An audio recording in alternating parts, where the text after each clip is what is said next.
Welcome everyone. I am Antoine again. If this is your first event, please raise your hand. Lots of new faces. All right. So this is actually, before I tell you what Table Ronde is about, this is actually a very special event. This is event number 13. Lucky 13. Lucky 13. So we started a year ago. And for every month for the past year, we've sat down with people like Jonathan here, local success stories, people that decided to stay in Montreal, that chose Montreal as a home to build their dreams. And they were able to achieve their dreams. And the reason why we do it is for two reasons. Number one, we do it for Montreal. I moved here in 2016. I met some of the smartest, most creative people in the city. And sadly, I've watched them leave one by one. San Francisco, New York, Boston, London, no one stayed. Why? Is because they didn't think they could build their dreams in the city. And Table Ronde is here to prove them wrong, to show them that you can actually build your dreams here. And number two, we do it for you guys, to inspire you, to push you, so that hopefully one day I can have you in Mr. Jonathan's seat over here and ask you very personal, intimate questions. If you haven't raised your hand when I asked if this is your first event, I thank you very much for this amazing year. It's been one hell of a journey, and I cannot wait for what's next. We have big, big projects for you. I'm very, very excited. Welcome to everyone, and cheers to another year.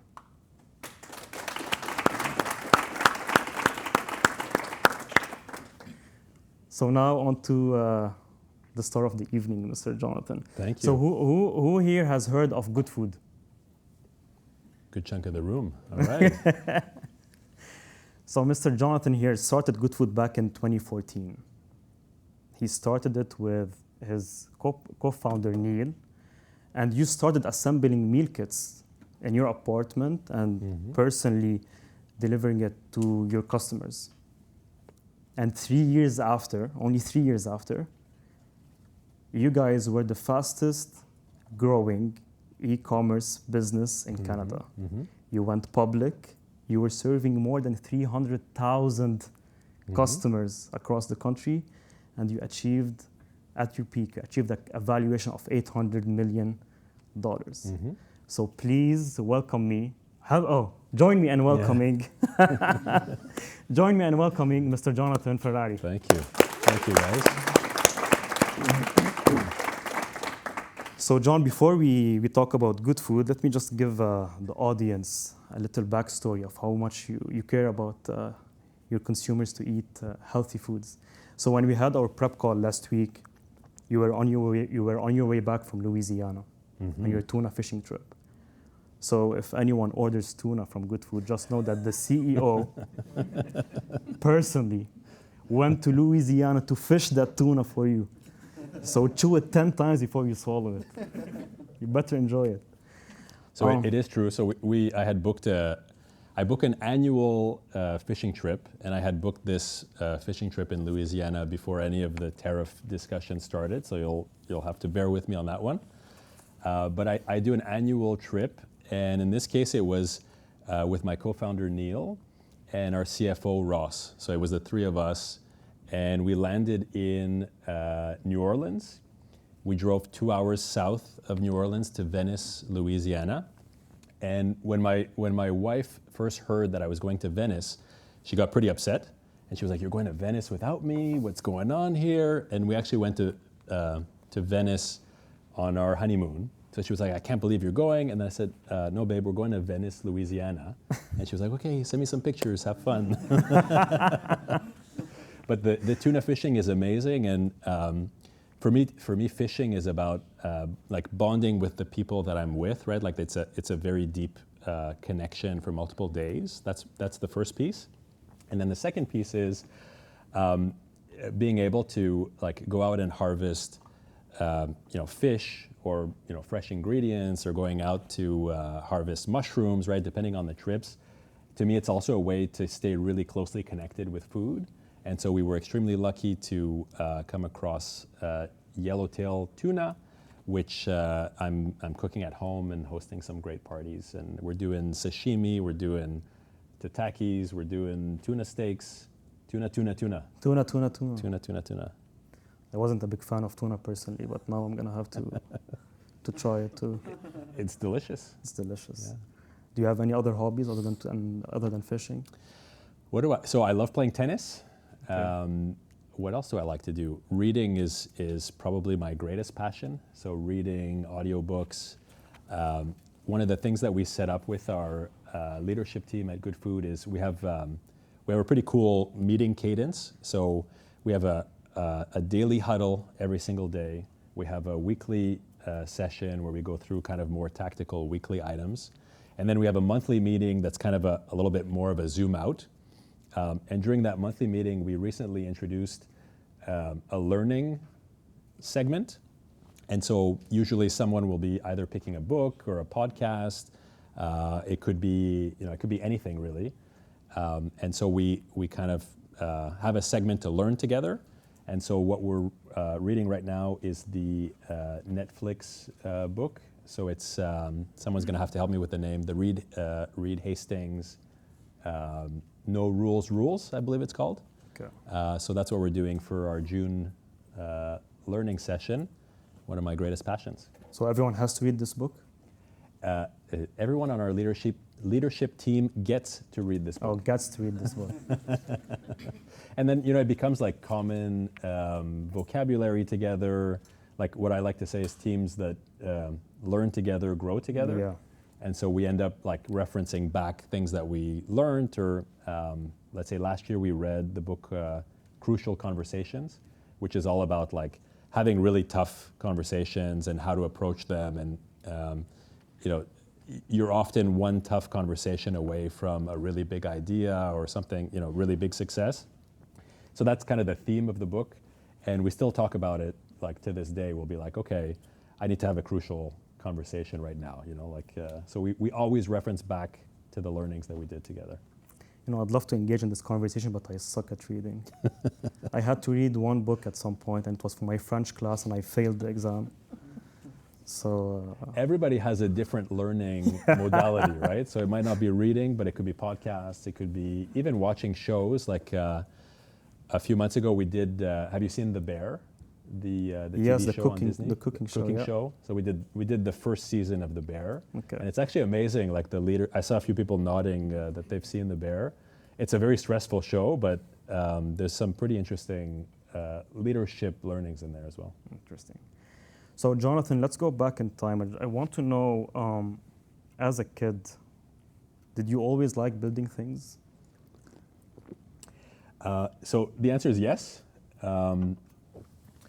I think one of the first entrepreneurial ventures that I had was I discovered the internet, and I was a teenager, maybe like early teens, like 13, 14 years old. And I realized that you could go to like a garage sale and find items that were somebody's trash, like collectible toys and things like that, and literally it was someone's trash that they would give away for pennies. And then you could go on the internet and find people that had cult followings for these toys or collectible items.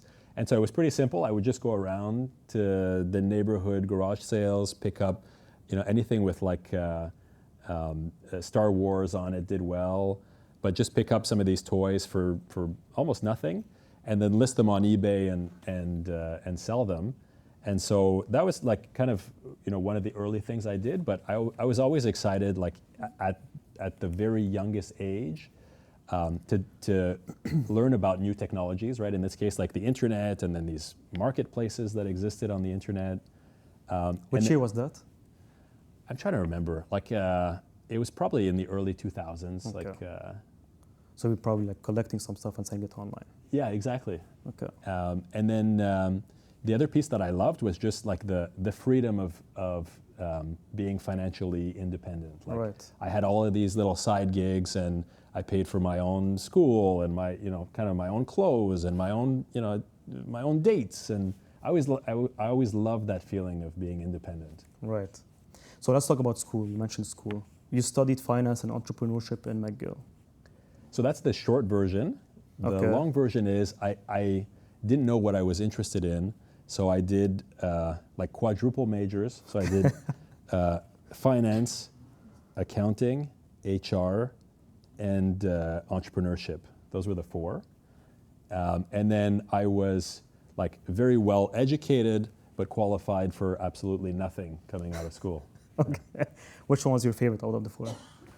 I think they all work together was kind of what I realized. I think the entrepreneurship is very difficult to learn at school. And so what I thought was fun was we did a lot of like case building and trying to build like businesses and getting them off the ground.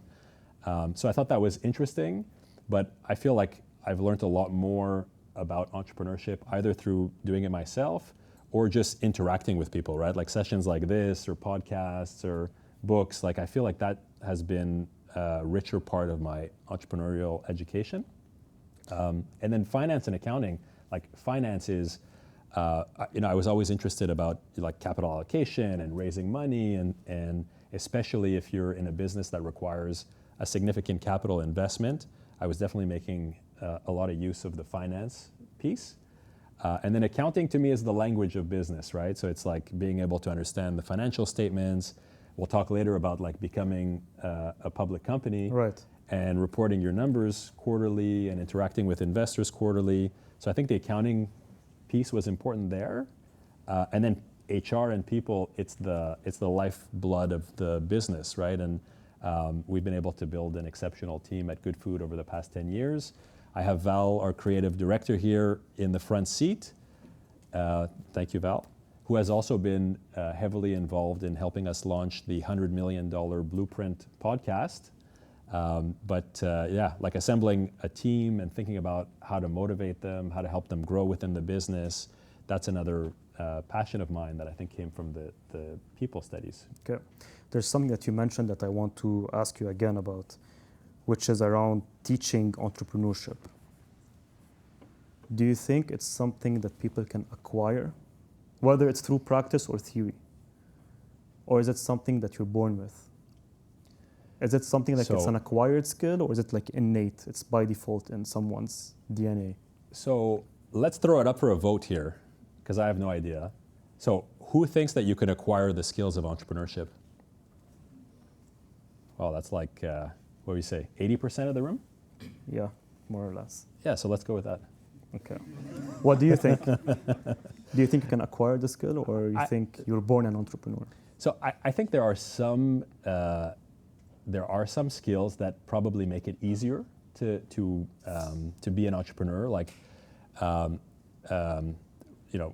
risk tolerance or risk management. Like a lot of people talk about how entrepreneurs are people that can take huge risks. I think that's true to a certain extent, but more importantly, I think entrepreneurship is about like managing risks, right? And understanding what can go wrong, how can it go wrong, what am I going to do to troubleshoot it even before it goes wrong or after it does. And so I do think certain people are predisposed to risk-taking and risk management in a different way. And I'll give you a specific example. So when we started Goodfood, Neil was my co-founder from RBC Capital Markets and is the COO and president of Goodfood today. Rafi was in charge of like the merchandising and supply chain, so also a co-founder. And then I had a third friend that I was trying to recruit also as kind of the fourth co-founder in the business. And he was the finance genius. Mm-hmm. And it ultimately took him, I'm talking about Ross, so our current CFO today, it took him probably 5 years after launch to feel comfortable enough with the prospects of the business to be like, okay, I'm going to jump in and be a team member here. So he wanted to be involved. He had all of the capabilities, right? Like he could have been a co-founder in the business, but chose to come much later on. But anyways, I think that's maybe the innate part that can make it easier or less. But I agree with the audience in general that I think the skills can be learned. And if you're really hungry and you have a growth mindset and an open mind, I think, I believe anybody can be an entrepreneur. And I also have a deep-rooted belief that we, as individuals, are capable of much more than what we think we're actually ever capable of doing. Like I think our capabilities are much bigger than any of our beliefs, and I think a growth mindset is probably the most important thing that I look for in the people that I want to work with or have on my team or interact with, because I think the potential that we have together in this room is unlimited. I agree. So the theory that you learned at school for entrepreneurship, did you apply any of it when you were launching Goodfood, or? Which part? The theory? The theory. So everybody talks about product market fit. So that's something that we did study at McGill. Does anyone know what product market fit is? Let me stop you right here. Yeah? Because we have to talk about it after. We're going to talk about it more? Yes. We have a section just for product market fit. Okay, so... But in general, just the theory. For everyone that nodded, there's much more to come. All right. Just stay tuned. So product market fit is definitely something I used a lot. I think all of the HR practices around like building teams, growing teams, use that a lot. And then we did like mock pitches as well for like raising capital, and over the course of the past 10 years, we raised over $200 million at Goodfood, and so definitely used that kind of presentation and pitching skills that we acquired. So entrepreneurship, finance, HR, accounting, and then you worked in investment banking for a few years before launching Goodfood. Yes. Did the investment banking experience help you at all when in the early days of Goodfood? Yeah. So the whole the whole Goodfood story happened within like 1 square kilometer of here. So I was in the Place Ville-Marie building as an investment banker, and then the first Goodfood office warehouse was in my apartment in Old Montreal, wherever that is on the other side. Over there. Over this way. So it all happened like right where we can see everything from here. What did I learn there? So certainly the connections and the network that I built, right? I met my co-founder, one of my co-founders at RBC. I was working in the, call it like consumer and retail goods space. So that's where I, fell in love with retail, brands, consumer goods. And then as a first year, second year analyst, most of what you're doing is crunching numbers on Excel. So to be able to take like a business model and translate it into numbers, I got pretty good at doing that quickly. And even though I don't do that today, to be able to understand how it's done and to be able to read the analysis that's being done, use that all the time. Okay. Yeah. So from finance to investment banking, and then you started assembling meal kits in your apartment. Like, there's something missing Where's the here. jump? Yeah, where's the jump? How? And why? So I was at RBC for about, 4 years. And part of the thinking was I started becoming hungry to work in like a smaller environment that could be more nimble, easier to like have an impact in, something that might not exist and grow without me. I kind of started getting some of that urge, and it was difficult to think about leaving that environment and that job, because I had like a pretty straight path to making $1 million a year if I just kept my head down and worked really hard. And so it was very difficult to think about taking a risk at that time. And I started talking, kind of late at night after the managing directors had left. I started talking with Neil, that was at the desk next to me, about business ideas and how much fun it would be to go out and build something. And we got pretty passionate about the idea of bringing innovation to industries that haven't innovated in a long time. So for us, like, the grocery store, delivery, combining the internet into it, it was a very novel concept at the time. And so Neil and I decided to focus on the ready-to-cook meal space. And within our same analyst class at RBC, Josh Simer was a fellow analyst, and he went off almost at the same time to start Skip the Dishes. And so there was something in the water at RBC in that analyst class. About food. About food, and so he went off and did that in Winnipeg, and we've kept in touch ever since. But for us, it was about like finding something that we could disrupt an industry that was in dire need of disruption. It was highly consolidated, monopolistic, right? Like all the things that you kind of get excited about as a renegade. Mm-hmm.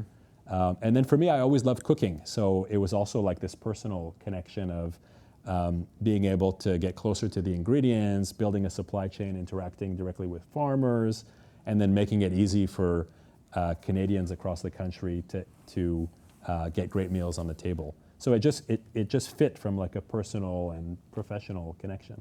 So tell me about the first day. What happened? The first day of Goodfood. Of Goodfood. Okay, which was originally called Culiniste. Culiniste? Culiniste was the original name. Okay. And we thought it was a great name because it was kind of a made up name. We had the URL, and it elicited like the culinary arts. Mm-hmm. So we thought it was a wonderful name, and then quickly realized once we expanded outside of Quebec that people in Ontario would just call it The Box because they couldn't pronounce Culiniste. So we realized we had to rebrand. But the first, let's say, call it the first week, it was wild, right? We were trying to figure out product market fit, as we talked about. We were in my apartment building recipes. We were figuring out how to build a website. And then simultaneously, before we had recipes or a website, we were also interacting with potential clients that we were trying to sign up. By week 2, we had like 20 orders, which was pretty exciting. All people from like our network, right? It was friends and family, but still like 20 orders. And so we, kind of woke up 4 o'clock in the morning. We went to the Jean Talon market, get all the freshest ingredients, brought it back to my apartment, prepared the boxes, prepared the orders, and then we thought we're going to outsource the deliveries because we want to simplify the business model. So we outsourced our deliveries to Canada Post that was supposed to show up at 4 p.m. that day to pick up the orders and deliver it to customers. 4 o'clock rolled around, no Canada Post. 4:15, no Canada Post. 5 o'clock, no Canada Post. I'm sweating.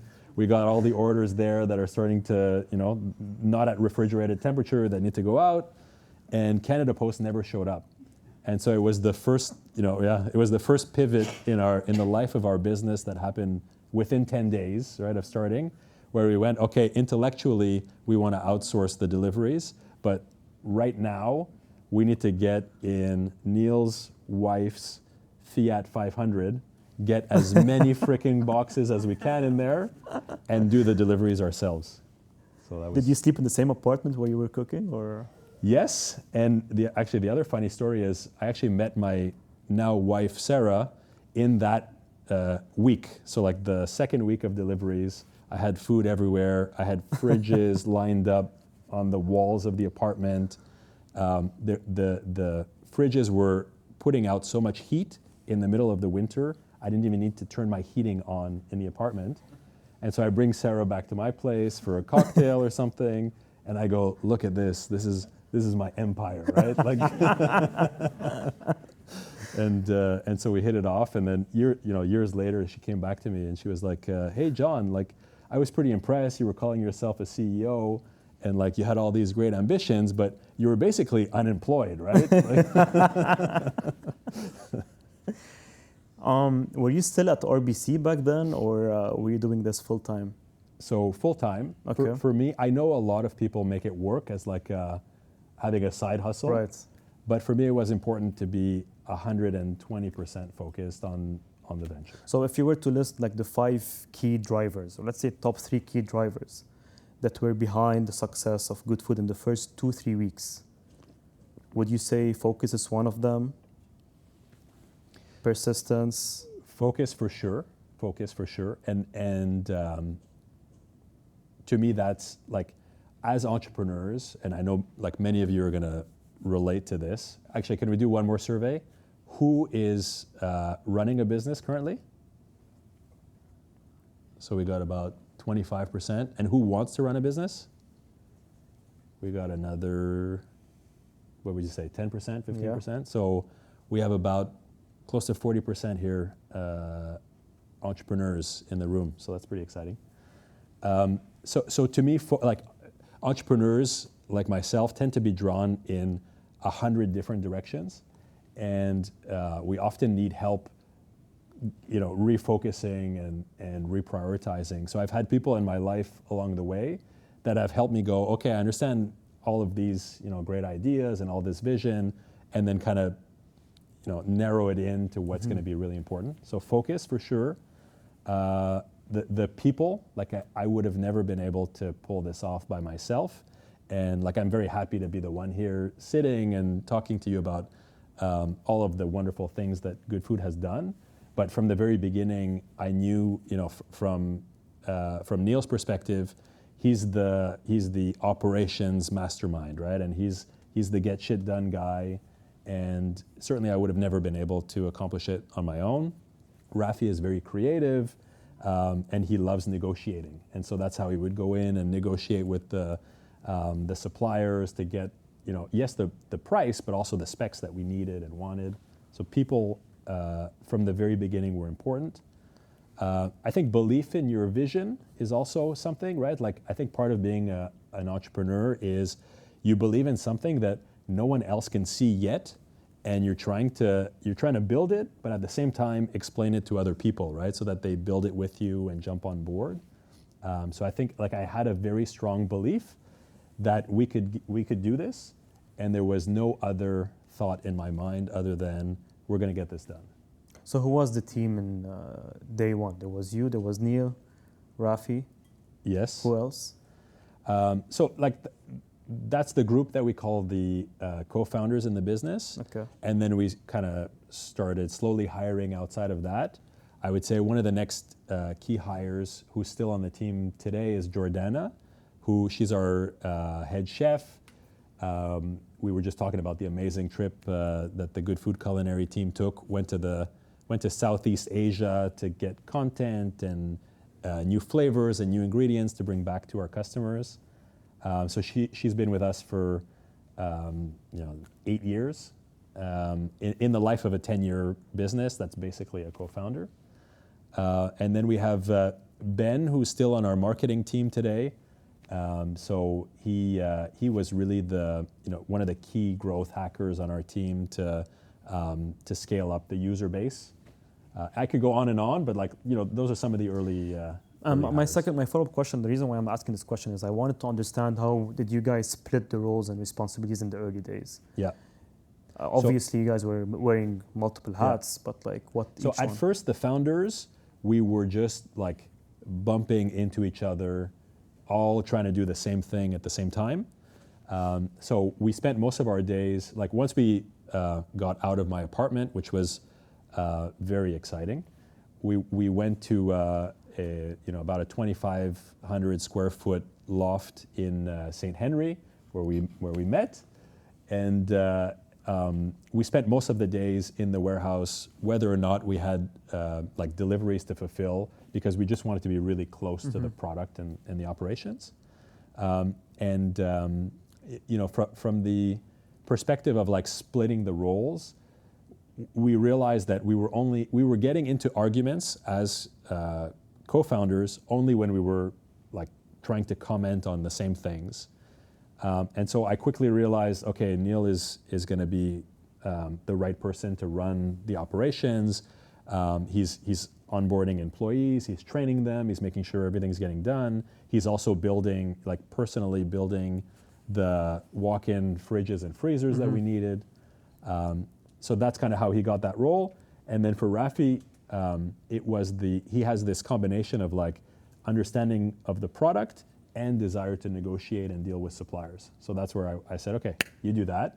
And then I've been close to everything, but I've left the final say in any of the decisions to the person that's owning that section. So Okay. I'll comment, I'll talk, we'll bounce ideas, but then it's like Neil or Rafi's call. And that's how we've been able to make the partnership work over the past 10 years. Because I think, I'm part of YPO, Young Presidents Organization, and then there's also EO that you might have heard of, Entrepreneurs Organization.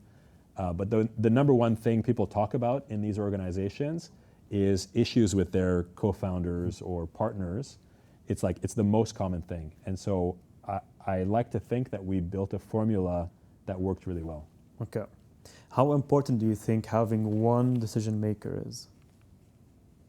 You're saying at the end of the day kind of thing? Yes, at the end of the day, yes. So I hesitated with that.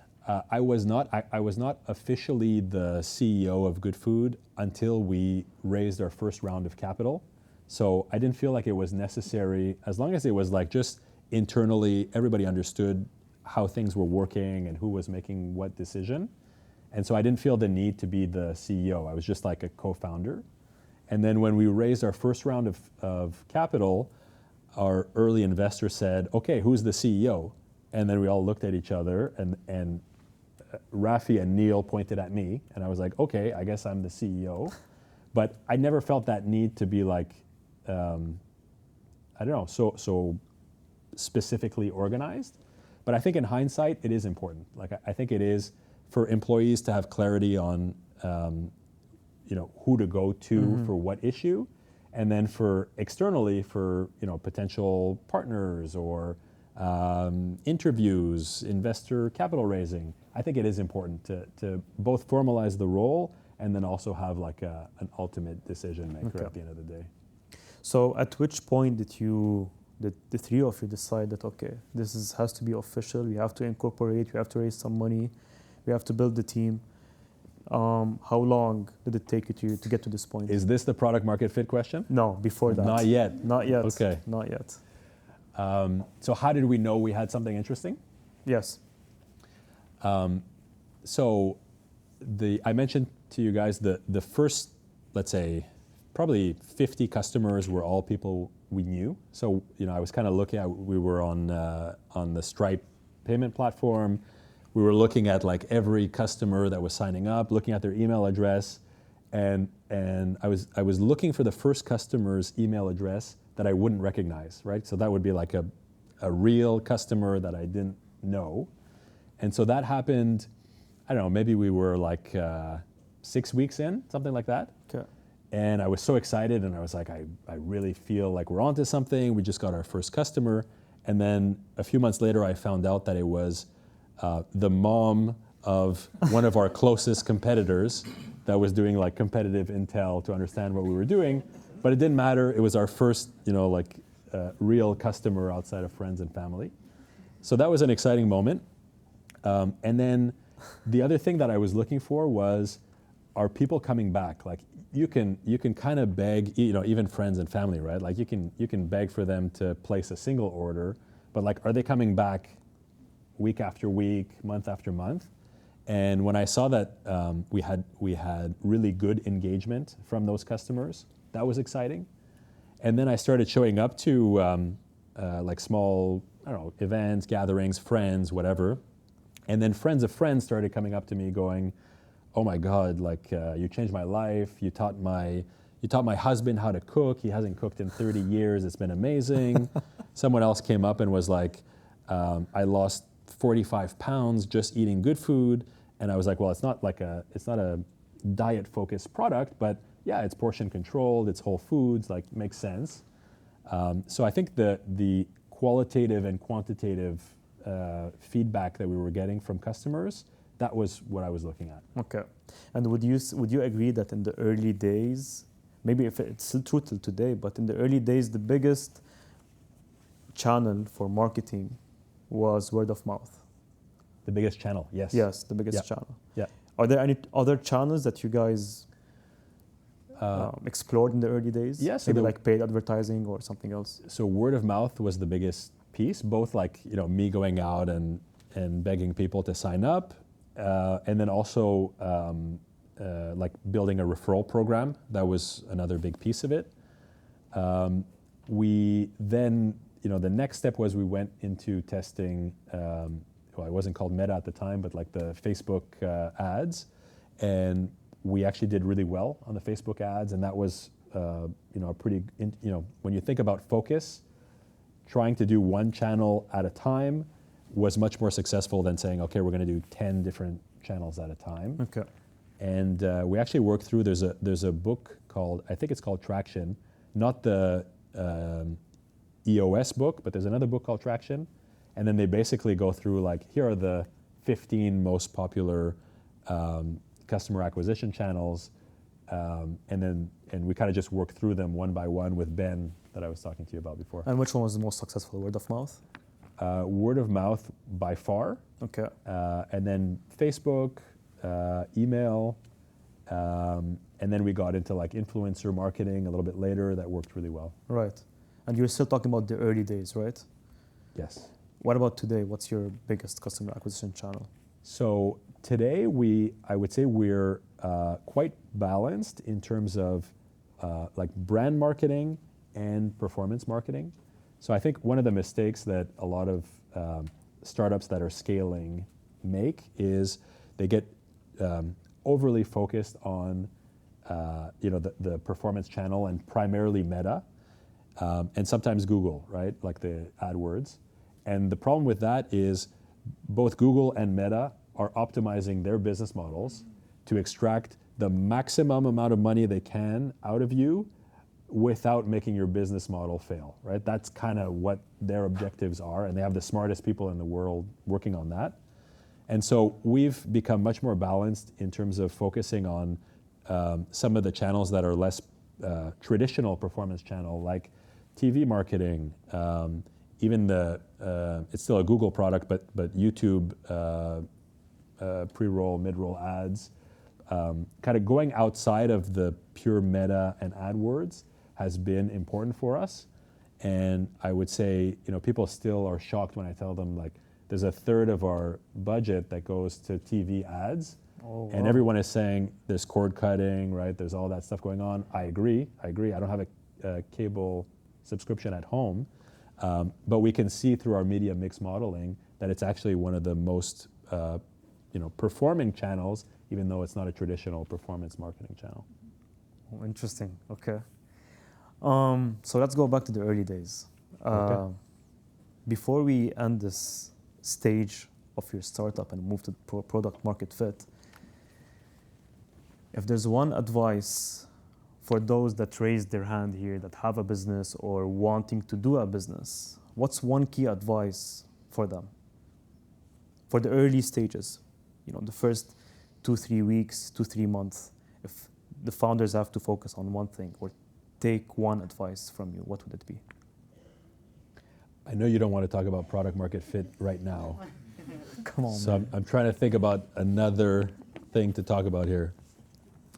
You know what? I know it's funny, but like there's very little that matters in the early days prior to product market fit, right? That's really what it's all about in the early days. I think if you're thinking about bringing on co-founders in the business, that's a really important decision. I have spent an equal amount of time, if not more, with my co-founders as I have with my wife and my family members, right, over the past 10 years. So people that you love being around, that complement you in a certain way, that make you better, and that you feel comfortable opening up to and sharing the deep ups and downs of building a business. I think that's a really important decision. Okay. Nice. So Let's go with that. choose the right co-founder. Let's go with that. Nice. I like it. Okay. Product market fit. Let's talk about it. What the hell is it? What the hell is it? Let's start with this question. What's product market fit? All right, so I saw a lot of people nodding that they know what product market fit is, so I'd love we can make this interactive. Yes, sir.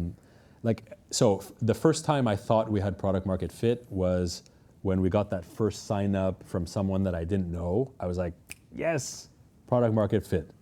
And then, turns out it's not that. And then I was trying to look for signs through like the repeat purchasing pattern, but that's still not product market fit.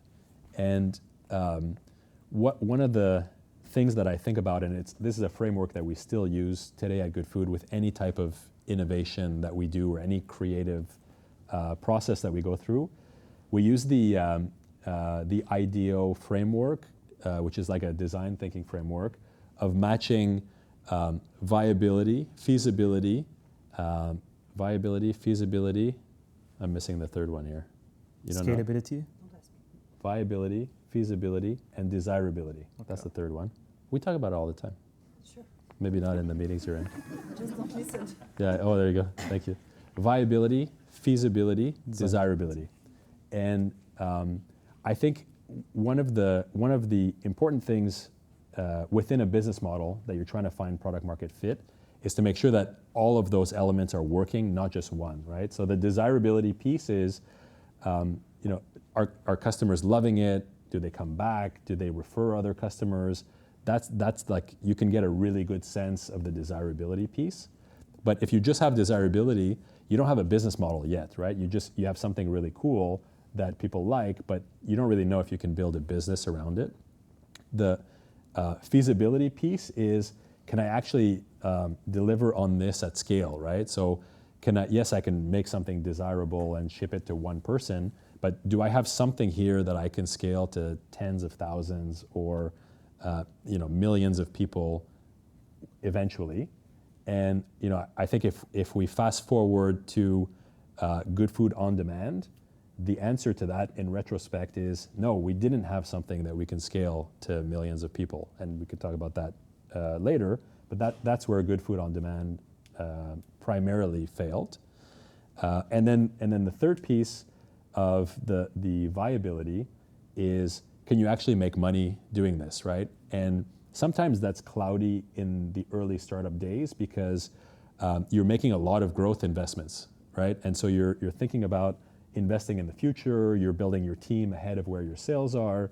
And so what should you be looking at for profitability? Because it can rarely be bottom line profitability. So this is different for every business, but for us, it was looking at LTV to CAC, right? It was the lifetime value of our customer versus the cost to acquire the customer. And once that metric was solved, we knew that we could have a business model that would be economically viable at scale. And my opinion, and I'm happy to hear everybody else's opinion, but my opinion is you actually need all of those. You need those three pillars to be solid and interacting together to really feel like you have product market fit. Is it one point that you reach, or is it like a phase that you have to go through as a company and then keep on optimizing until you figure out, okay, now I have product market fit? I think so everything is about continuous improvement, right, and making things better.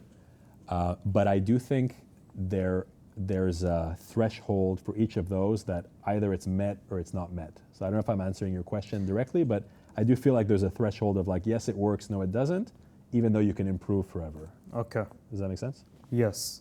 And up until you got to this point, did you pivot in the initial business model? And if so, how did you pivot? Yes. So we tried all sorts of different business models. So we had like subscription, off subscription. We had like a Costco type model where you'd pay a monthly or annual fee, or I guess maybe more like an Amazon Prime model for free delivery. So we had a bunch of different business models.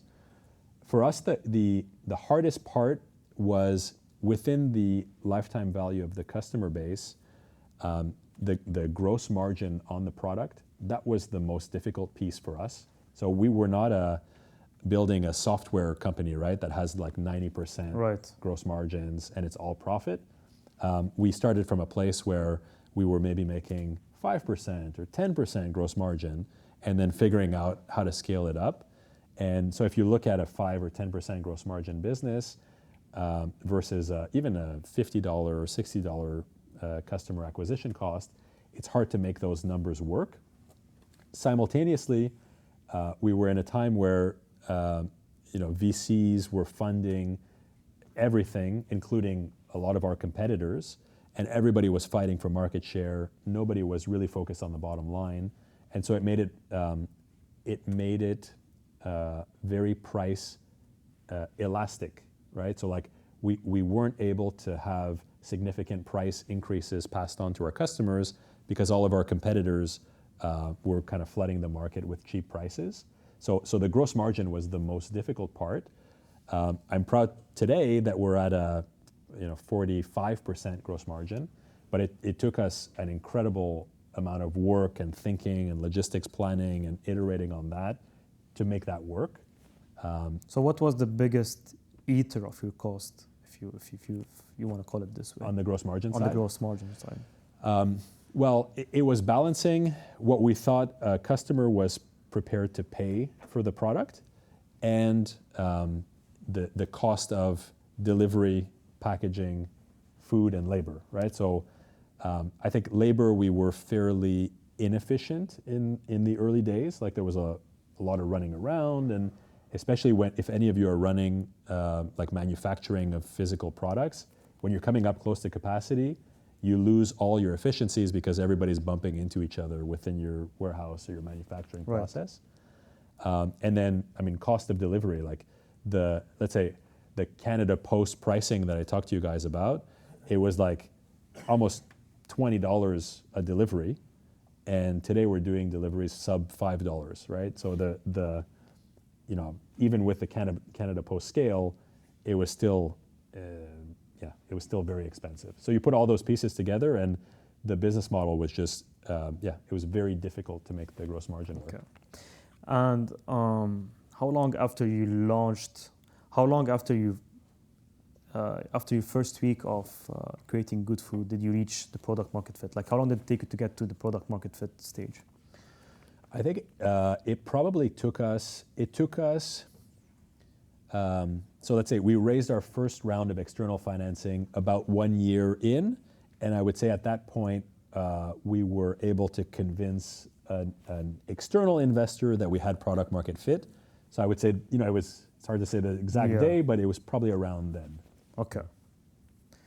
And then, so let me just expand on this phase because it's a very milestone in the entrepreneurial journey. Like very few get to achieve product market fit, and some companies raise a lot of money and still don't have product market fit. Sure. Right? Less so today. Okay. Right, but back then a few years ago for sure. Okay. Yeah.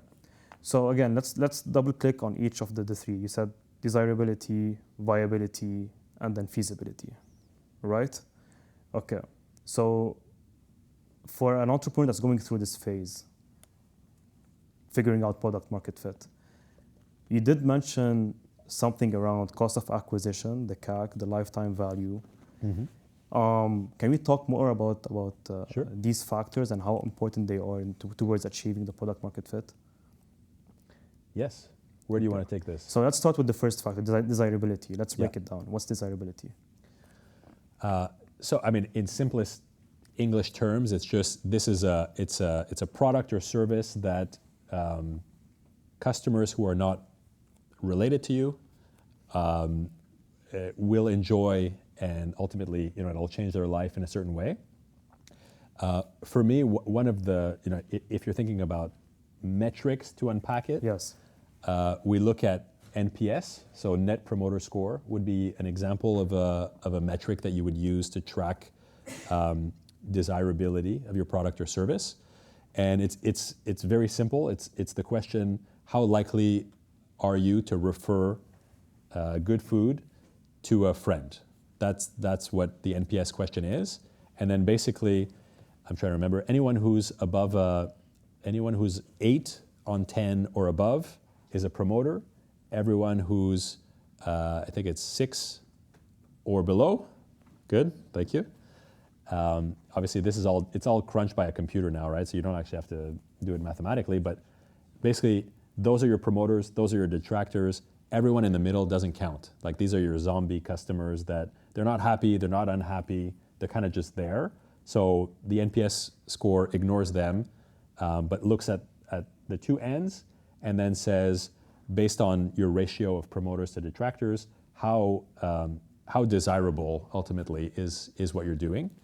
And so like, a best in class would be, if you think about Costco, or you think about Netflix, or you think about, right, like the Airbnb's best consumer brands, they would be like 50 plus. Okay. And then you think about a Walmart, they would be like minus 20, that's kind of the range. So we were, let's say, our target was to be, especially in the early days, was to be 60 plus, 60 plus. And we felt like that was a place where, because you have the early adopter factor in there too, right? People are a little bit more passionate about what you're doing earlier on. So it wasn't just about how great we were, but that was our target. Got it. Okay. Feasibility. So feasibility, I think it'll be difficult to, bring it down to one single metric. But ultimately, it's like it's some version of asking the question, how scalable can my product or service be, right? And so if you're building like some kind of SaaS product on a cloud infrastructure, it's probably infinitely feasible, right? Infinitely scalable. But then also thinking about like what's the expertise that I need? Do I need one warehouse, or do I need 100 of them, right? Like what does the footprint need to look like? What else could I ask myself? Are we obviously trying to get a rocket to the moon, right? Like there's going to be a whole engineering risk and component to it. So those are all the feasibility pieces. And I think a surprising amount of startups fail on the feasibility piece, because you can come up with really exciting creative things on paper, right, or discussion, but to actually be able to do it repeatedly with quality at scale, it can be extremely complicated. Yeah. Okay. And finally, viability. So viability is it just a gross margin question? Well, the way we looked at it for our business model, like, is the business model viable? It was LTV to CAC, and then thinking about an adjustment for what is the gross margin, where can we get it to at scale? But we were still tracking actuals, right? Like, you don't want to be, patting yourself on the back with like hypothetical adjusted numbers. But that was what we were looking at. All right. Okay. So for anyone that's going through this phase, what's one advice to them? Track everything? I think it could be overwhelming to track everything. I think, to me, my advice would really be make sure you're looking at a balance of those three things, because if you get stuck in only the feasible, you're not going to start anything, right? Because if you're really focused on that, everything is too complicated and too difficult. And then if you're only focusing on the desirability piece, you might end up in a place where your business model can't work or doesn't work, right? So to me, it's really the balance of those three things that you got to be thinking about. And pro tip, if you're multiple people on your team, right? Like if you have co-founders or other early employees, I find what works really well is to give one hat to each person, right? So like if you're three people in the room, we can each wear the desirability, feasibility, or viability hat, and then that kind of creates a mechanism to be more balanced than if we're just trying to have the conversation all at once. Okay, interesting. Nice. So in 2017, you went public. How was that like? And why did Feels you like a long time ago. Yeah. It's almost 10 years ago. I guess, when you put it that way. Almost 10 years ago. Yeah. So why did you go public?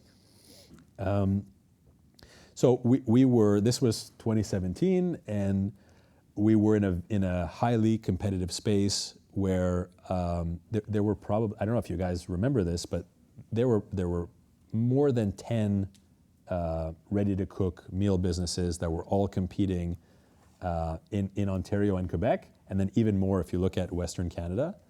And then the ones with the biggest market share were attracting venture capital and lots of money to invest into the growth of the business.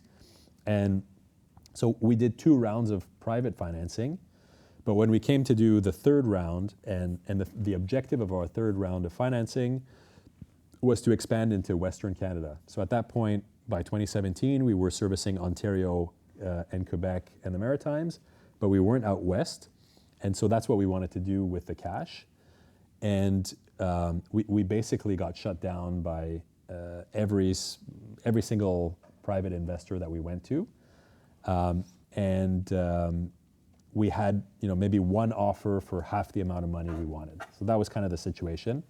And, I'm the kind of person that goes, if there's a will, there's a way. If there's an obstacle, we're going to figure out how to work through this, right? And from my previous days in the investment banking world, one of the colleagues that I used to work with had kind of continued down in the investment banking space. And I went to see him and I said, hey, this is what I'm doing, this is what I'm looking at, I need your advice, like what should I do? And then he suggested taking the business public through a reverse takeover. So not a traditional IPO, but basically there's these shell companies on the Toronto Stock Exchange that have no operations and are just meant to reverse acquire a private company to take the business public without going through the whole IPO process. Why is it interesting to skip the whole IPO process? It's cheaper, so it's let's say a quarter of the cost, and it's far less time consuming. So you could probably do it in 6 months instead of 18 months. So in a world where our financial resources were tight, we wanted access to more cash to expand into Western Canada, and we didn't see a lot of private market options. This looked like a really interesting path for us. I was quite concerned about the quarterly reporting cycle, because once you're a public company, you got to report to your investors every single quarter. And so I spent a lot of time thinking, is this what I want to do? Can I be good at it? Can I learn it? And ultimately, I kind of put all of those fears aside and said, this is the right thing for the company at this point in time. We got to do it. Let's go.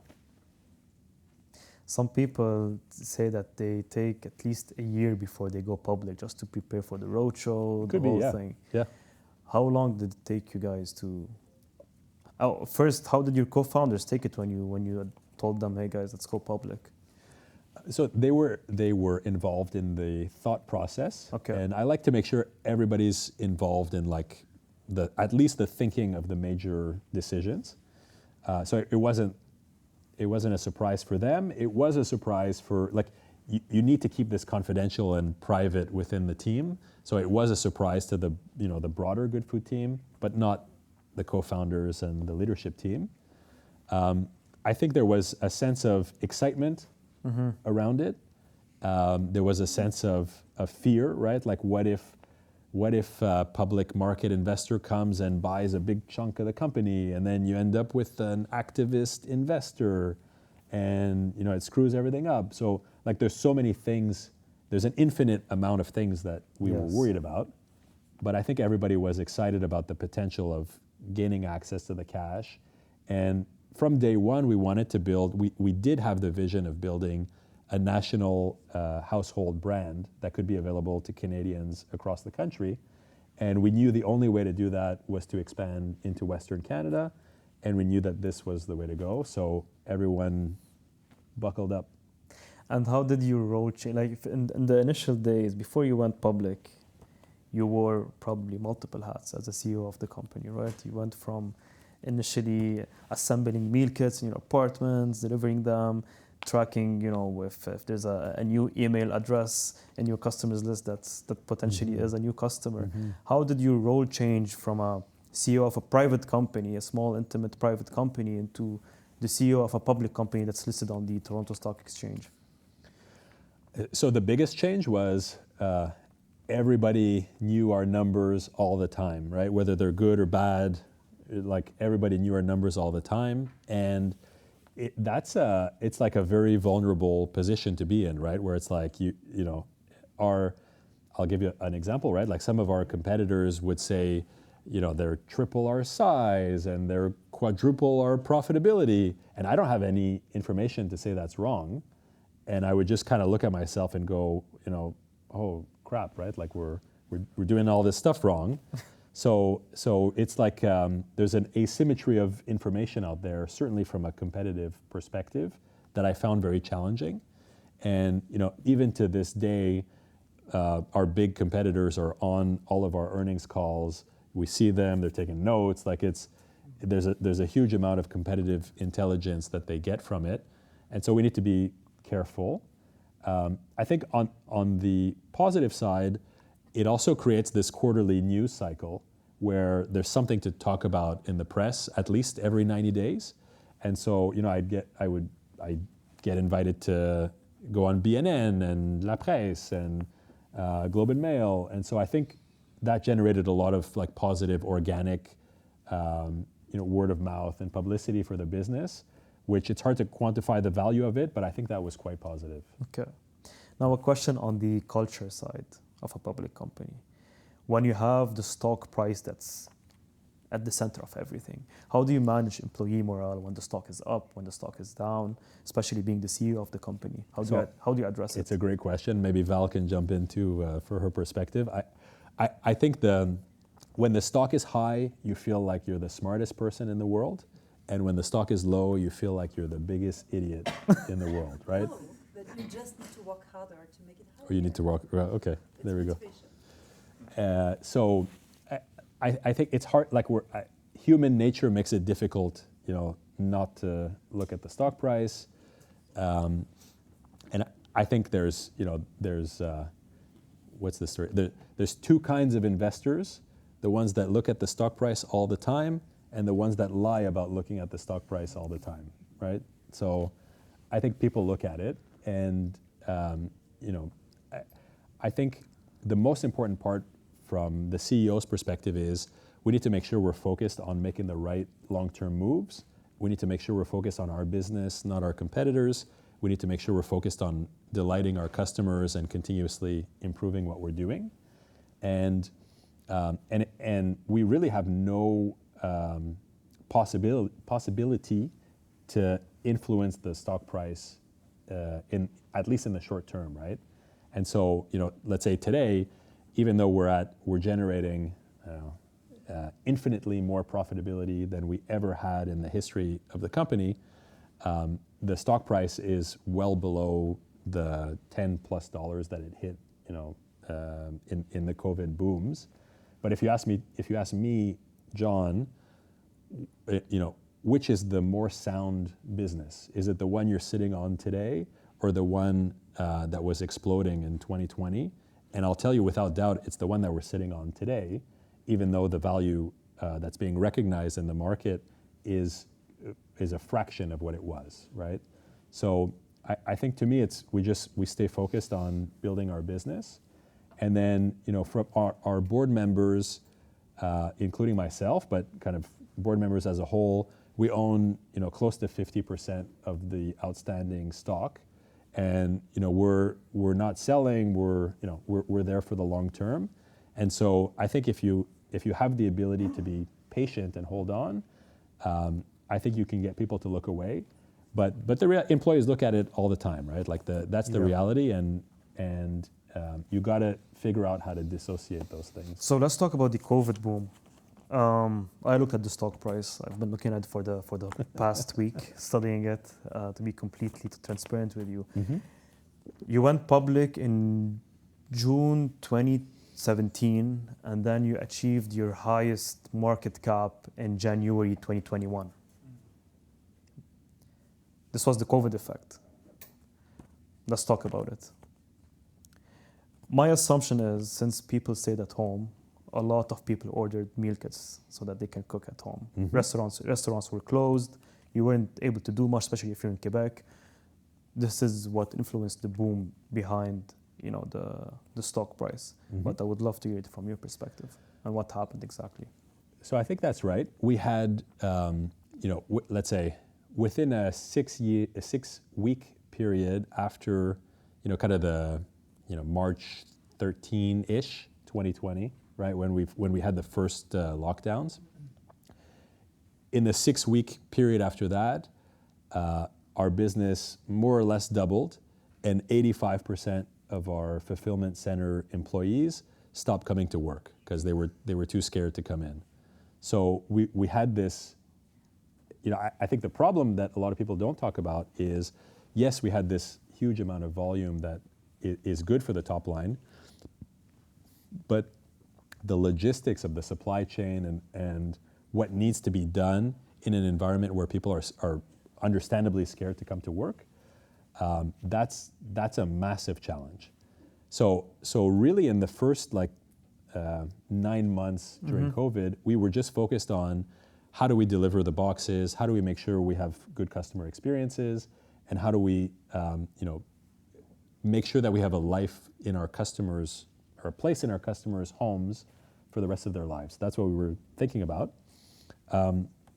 And in the 9 months after that, we started to have to think about how do we make supply side planning decisions, right? So what's the warehouse space that we need to fulfill our orders, not just next year, but things take time, right? To build out new warehouses, and over the next 3 years, what do you need to do? And so at that point, we had no real frame of reference over how to plan that out, and we were using COVID data. So we over-expanded into too much fulfillment center space, too much staff, too much overhead.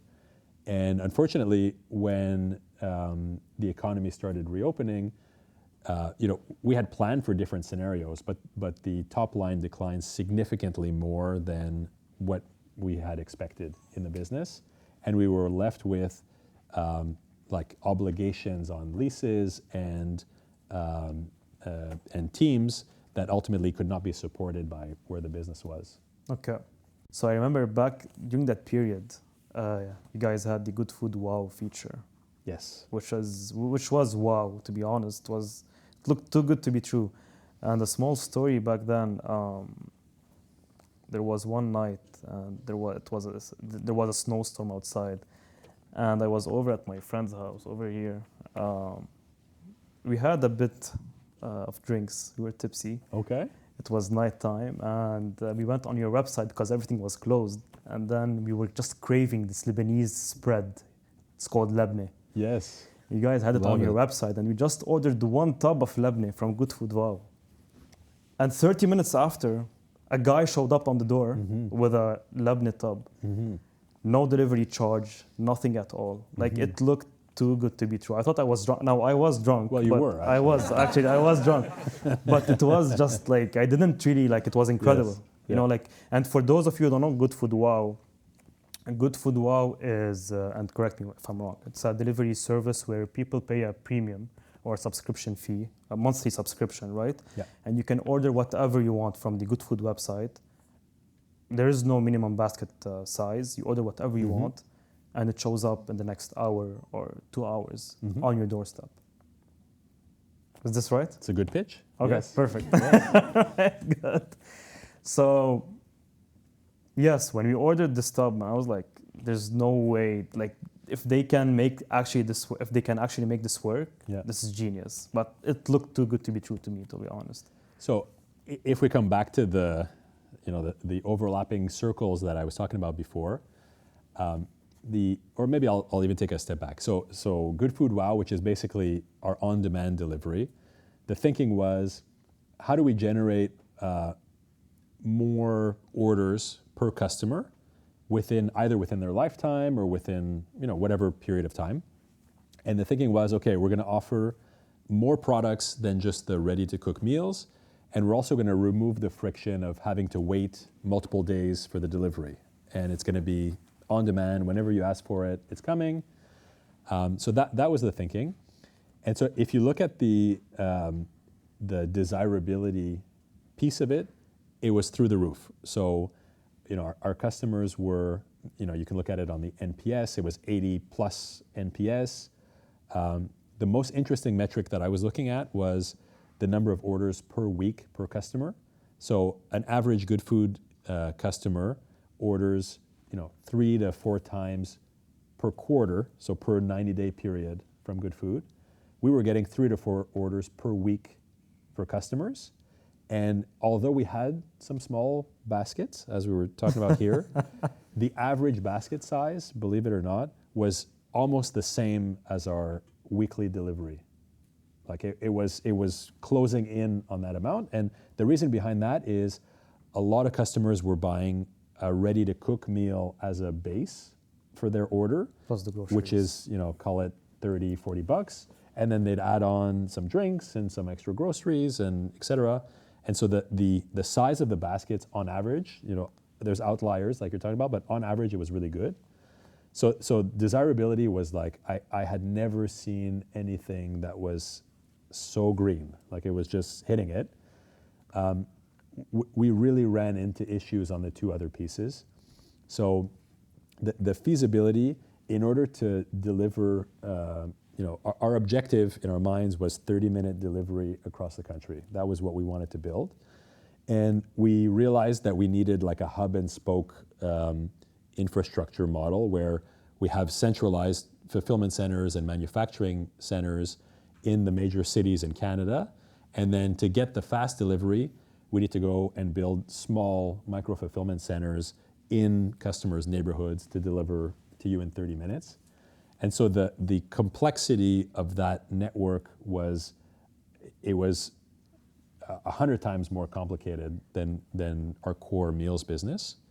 And then on the viability side, we were using the delivery routes for other Goodfood orders to do these deliveries. So the thought was the cost per delivery could come down really quickly.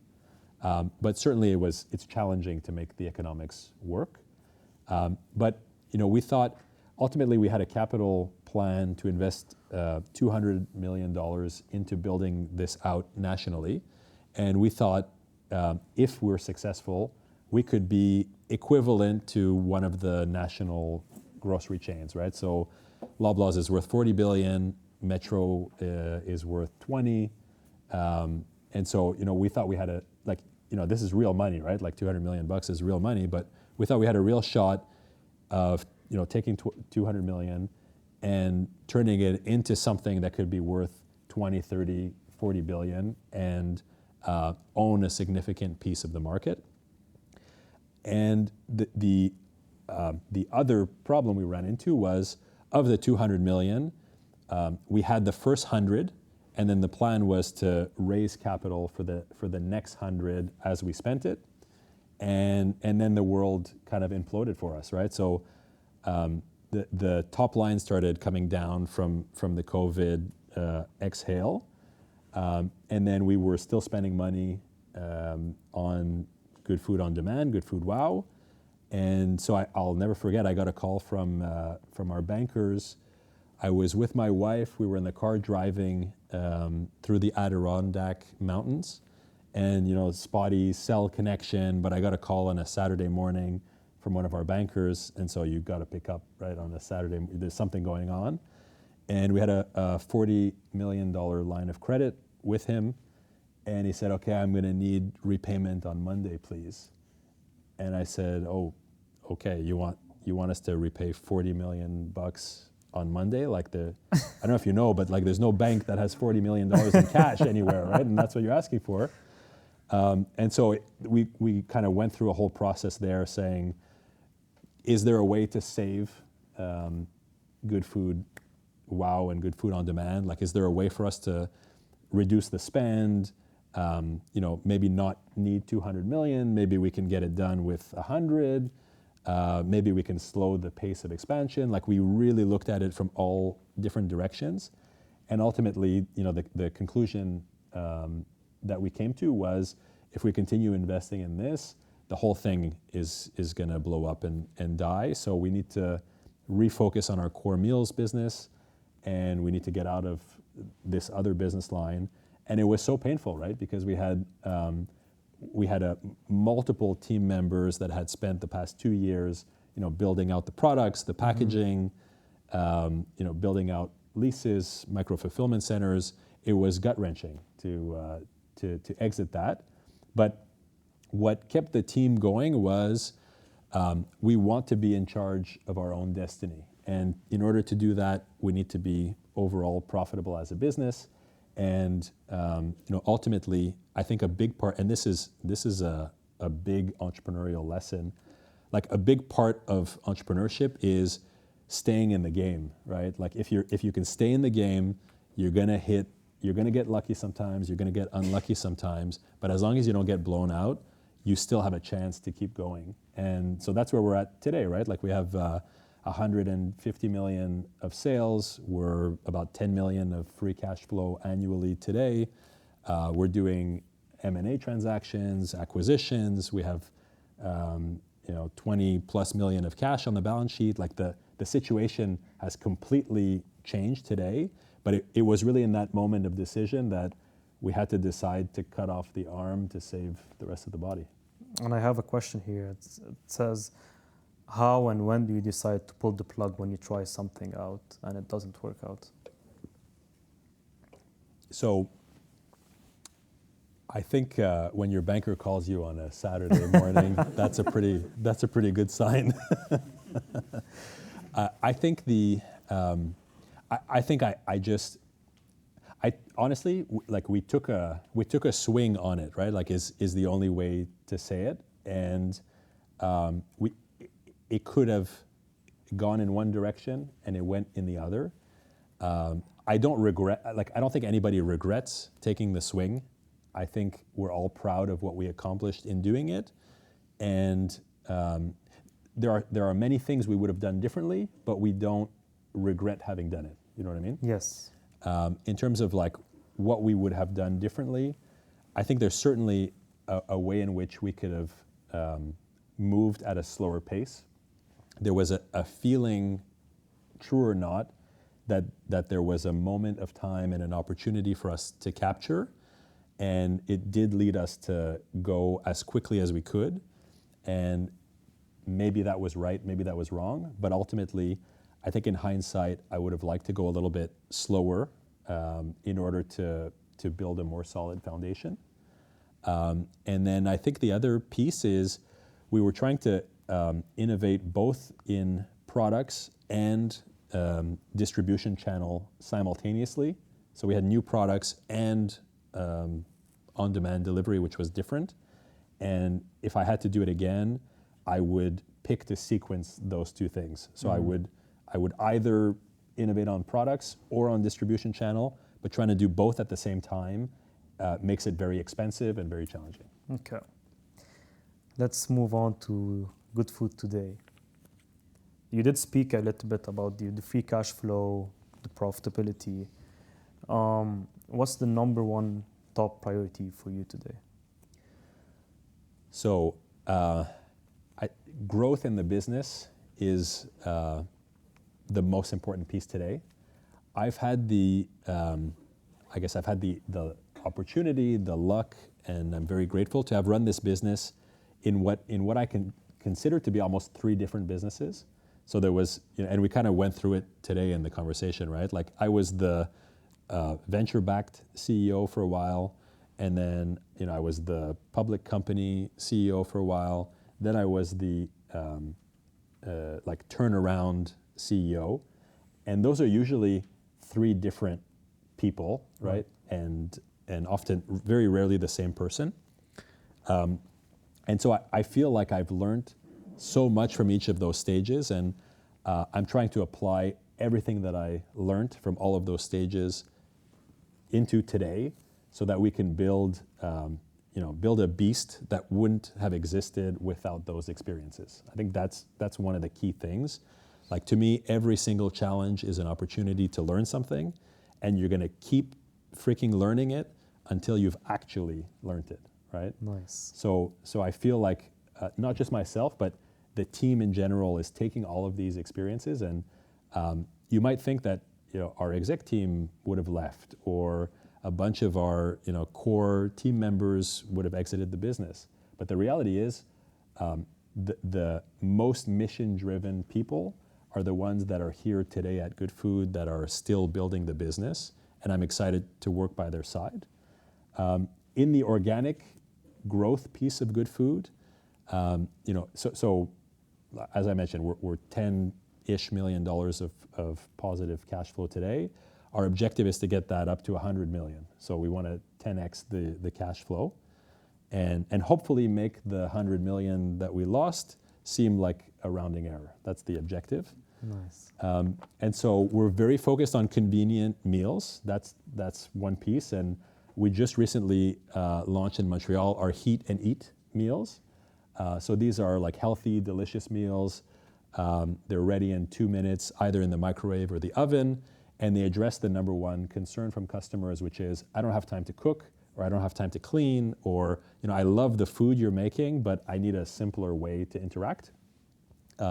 And so those have taken off really nicely, and those are hitting the 3 circles that I talked about. So I'm excited about that. We're also focused on personalization in the customer experience.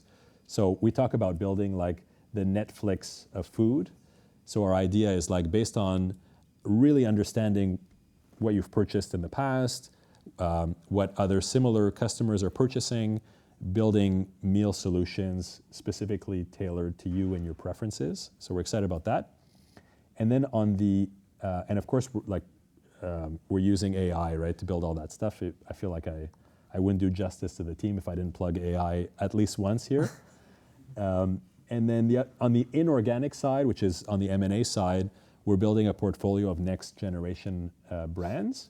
And so we just purchased Genuine Tea, which is a craft tea brand based in Toronto.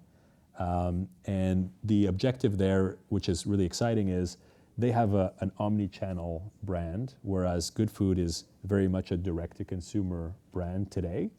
And so we want Goodfood to learn the skills of being an omni-channel brand. So understanding what Genuine Tea did to successfully scale in Whole Foods, Costco, into cafes, restaurants, like learning that on the Goodfood side. But then on the Genuine Tea side, it's about expanding the brand in a kind of profitable growth way through more distribution channels, more touch points. But it's an incredible product, and we have made sure that the entrepreneurs in the business are continuing to run and scale the business. Right. So they were able to get cash out in the deal, but they still own 20% of the Genuine Tea business, and their intent is to grow it, and they're excited about it. They're going to be on the $100 million podcast in a couple of weeks.